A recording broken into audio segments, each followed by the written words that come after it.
કે એ રેસમાં પાછળ રહી જવાનો છે.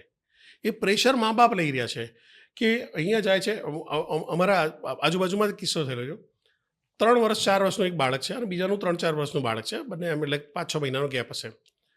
મારું છોકરું તો બધા જ અને શું કહેવાય નોઝ કહેવાય અને શું કહેવાય ઈયર કહેવાય આ બધું બોલી લે. ઓલો છોકરો નથી બોલી શકતો. હવે આ મા બાપ ઉપર પ્રેશર આવ્યું કે આમનો છોકરો આગળ નીકળી ગયો.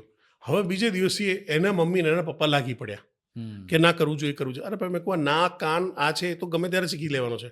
એના સાથે શું લેવા દે? અને છોકરાને રમવા દે, શીખવા દે, ફિઝિકલી ફિટ થવા દે. તો કશે ને કશે પેરેન્ટે પણ આ શીખવું પડશે કે એમના છોકરા માટે એમણે ચેન્જ થવું પડશે. છોકરુંને ડેવલપ કરવાનો છે, નહીં કે મશીન બનાવવાનો છે. તો આપણે એ ટોપિક ઉપર જઈએ કે અહીંયા હવે પેરેન્ટ્સની શું જવાબદારી થાય છે.